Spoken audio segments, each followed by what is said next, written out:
God luken, og hjertelig velkommen til en ny episode BF123 Breaking Point 2.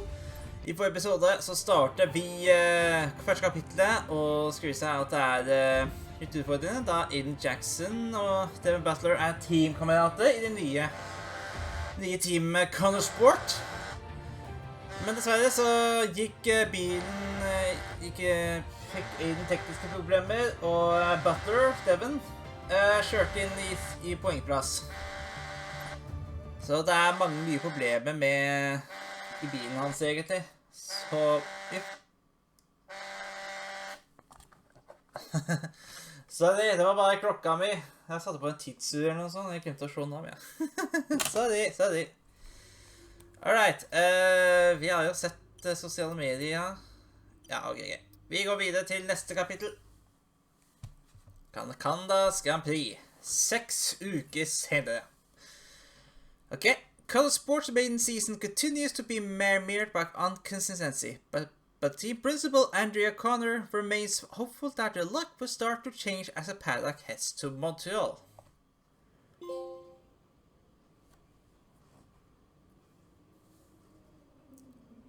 Oh, you're the boss. Throughout the quarter breaking point 2, you not only control the drivers, but also Color Sports team principal Andrea Connor. Oi, skal jeg styre som teamsjefen også? During this business team data center, Andrea will have to make difficult decisions covering a range of topics into department events. How you choose to respond to these events will have a direct effect on many things, such as performance and reputation. They even have effect on both subjects of upcoming races. Got a couple of minutes. Ja, skal vi se. With this being the home circuit, Stroll and Latifi has been all over local media this weekend. One particular outlet appeared bent on using your recent struggles to pump up the expectations of the home drivers. They indicated Kunzbar were easy footer for the Canadian pair, and that drivers shouldn't put up too much competition. Skal vi se.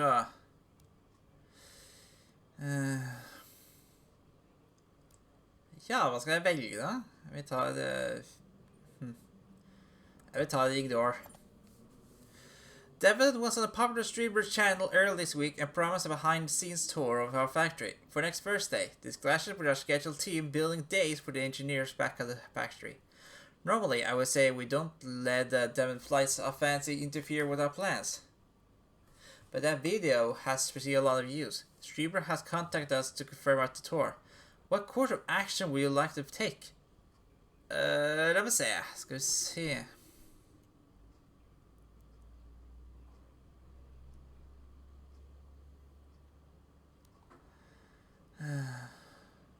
Ja. Decline. Han Devon jo høy på pæra, som alltid egentlig. Ja. Oh, yes. Ok, la oss ta til på noen nyheter her. Skal vi se. Between car trouble and conspire. Ja. Oi, Devon ringer. Andreo! Just going over those last-minute strategy changes you sent over. Okay. Yeah, I just want to make it clear, whatever happens out there today, I get pit priority, yeah? Well, we'll see how the race develops, see. If you need priority, you'll get it. But I can't go into the race with that on the table.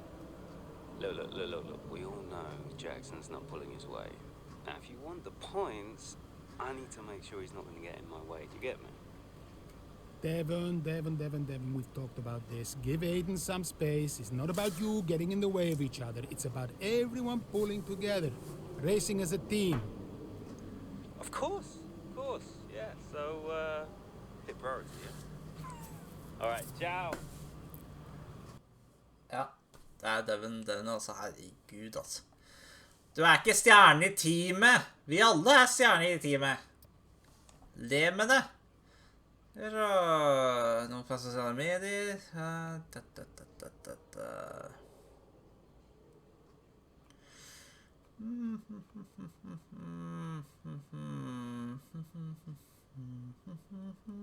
Nei, ikke så mye her. Jeg har sikkert noen e-mails.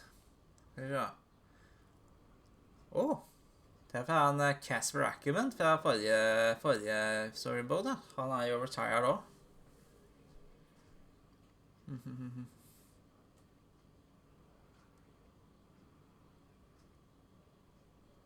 Ja. David off.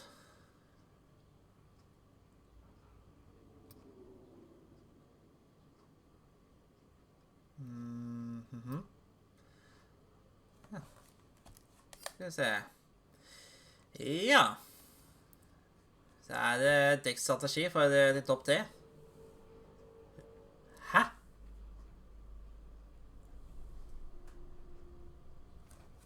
Bedre litt.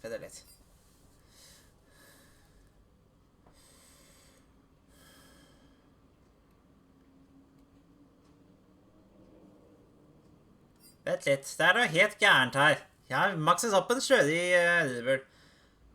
Men hvorfor så Sergio Perez som Ferrari og Leclerc på Mercedes? Det kan ikke stemme. Jeg aner ikke. Men uansett så tror jeg at vi bare kjører gønne på, kjører til løpet for Canadas Grand Prix. Let's go.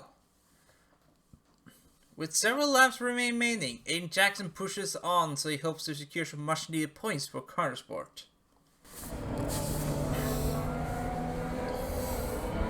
Into turn 2 we go now. Butler comes out of the pit lane. Jackson is right there with him. This is dicey, Ant. Neither one of these two wants to give way. This would have been a lot cleaner if Jackson had just let him go. He's just not giving him an inch. They continue onwards, still will to almost touching there as well. Sorry. As we head down the straight towards the next chicane. Nothing to separate either car, and through the chicane we go. And now Jackson sends them both off the track, and Butler over a curb. That looked nasty. I do believe that one of their cars is damaged here, Crofty. I think it's Butler. Damage, Ant, but also they've lost places too. Unbelievable and totally unnecessary as well. Well, one damaged car, places now to make up. What a complete mess that was. Okay, hva oppdaget? Same. Okay, calm yourself down. We'll look at it in the debrief later, but right now I want you to go and get those places back. Come on, let's go. Ok, vi må klatre opp noen plasser her, opp til den 13. plass. Vi har mistet mange plasseringer nå, så vi får bare prøve. Da har vi Mick Show bak. Sorry. Skal vi se. Ja, det var Butler som fikk skade på bilen sin da. Vi kolliderte med hverandre, og nå kommer Devon til å bli skikkelig forbannet på meg, altså. Skal vi se, det er 7 runder igjen. Vi ser om vi klarer å klatre opp noen plasseringer, og kanskje opp på topp 10. Der kommer jeg forbi Schumacher, så er det Latifi som står for tur.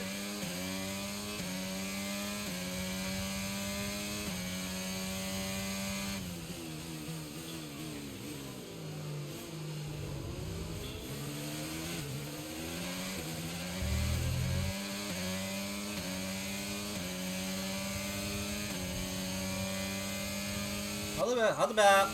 Opphold er neste.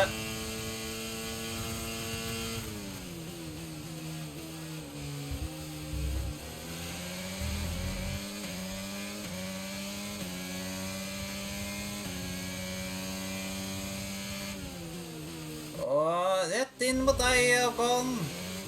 Så gi deg plass, ja. Der, ja. Der neste er Albon.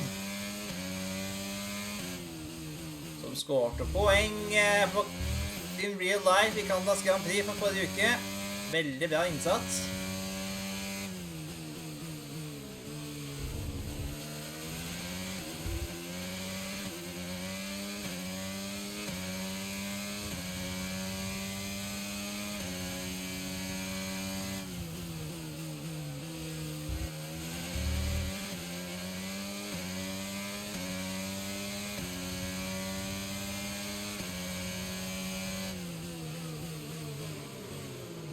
Ja, veldig enkelt.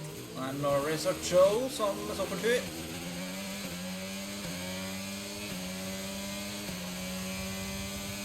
Nei, Dory kan også åpne DS-en. Skal vi se.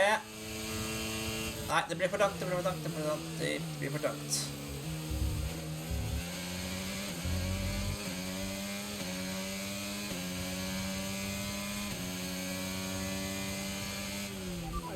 Der kan vi forbi Joe. Alright. Skal vi se. Og Norris sin tur nå. Jeg har bedre utgang av han nå. Der, ja.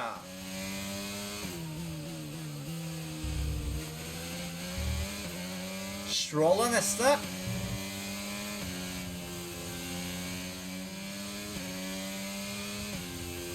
Vekker er ute. Skal vi se. Der står sånn. Det kan jo hende at det lista vi så i stad på eBay min, så er jeg helt feil, altså. Herregud. Det er helt feil.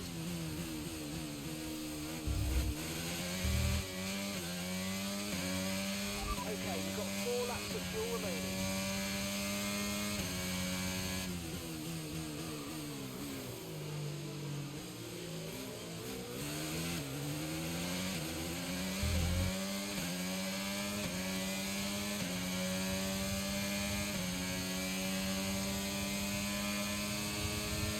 Prøv å komme seg forbi Gasly. Oi, jeg slår mot i bytte, siden jeg kan ta plass på inneren mot murveggen.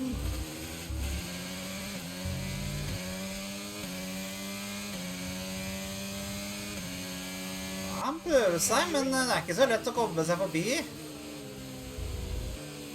Hvor lenge Gasly er god til å forsvare seg, da.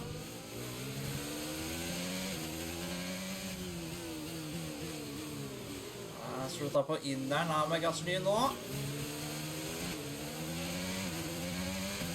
Side om side. Da blir det 3 i bredden, da. Ja da! Det er 3 i bredden her, nesten.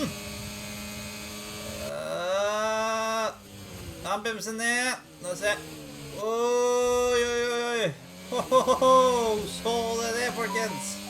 Klarte 2 stykker på samme slengen. Ja, fikk en liten varsel på å kollidere med Stroll, men det får greie seg. Da er jeg fått oppe på 8. plass. Ok, 8. plass er neste.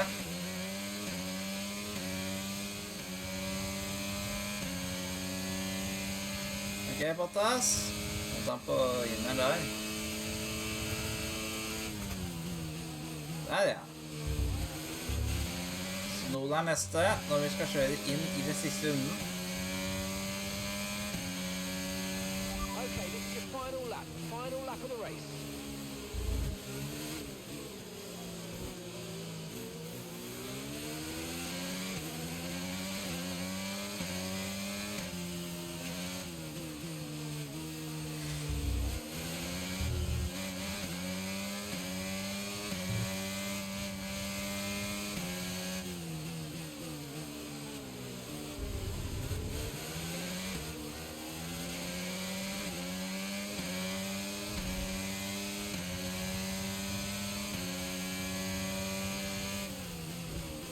Oi, det var litt for sent da. Beklager. Okay, you've only got 1 lap of fuel remaining. Jeg må ikke cashe på ham igjen, for da får jeg så.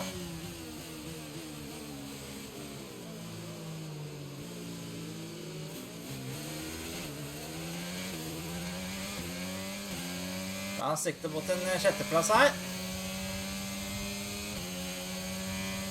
Skal vi se. Ta inn på dagsdagen her. Carlos Sainz vinner Canada's Grand Prix. Han får inn den der. Der, ja. Alright. Da blir det 6. plass i dag. Going the extra mile. It's over. Take care of the car on the way in.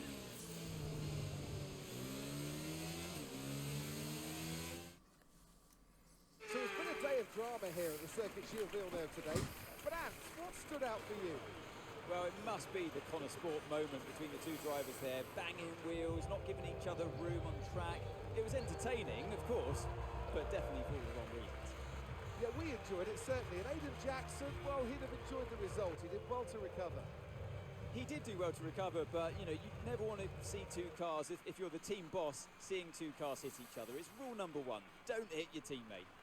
Given all the problems they've had this season, though, getting one car over the finish line, that's probably a big result for them today.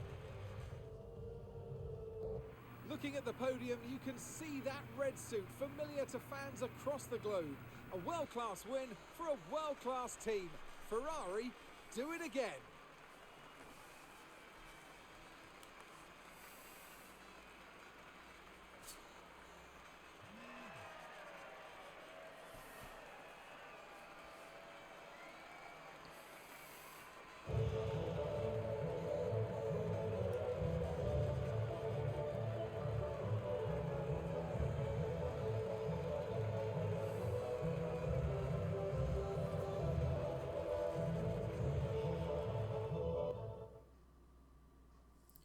Nothing ever changes. Clark, Jackson, Butler's rivalry from the past 2 seasons seems to be alive and well, even when they're teammates.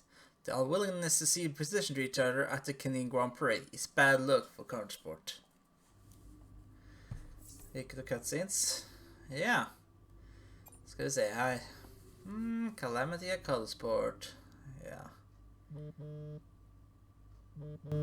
Ja. Aiden, just a heads up, we're putting the debrief back by 30 minutes. Okay, thanks for letting me know. Listen, while I've got you on, what happened out there today? It wasn't my fault. Devon thinks he's the only one driving. I don't want to dwell on it too much at the meeting, but this is not how you run a team. You know this. Of course. It's just... No, I don't want to hear it. We have enough problems as it is. Whatever has gone on between you two in the past, I need you to put it to bed. Sure. I don't want to have to talk to you like this, Aiden, and I'll be saying the same to Devon. Come on now. Sure. See you at the debrief. Yeah. Skal vi se, ja, her bare det der. Sjekk på sosiale medier.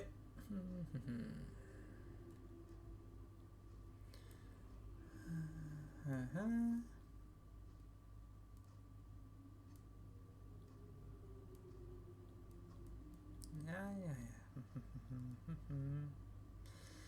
Ok, jeg sjekker på e-mails. Her fra Brian.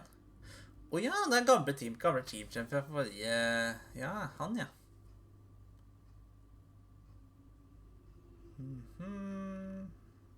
Ja. Ja, og så det...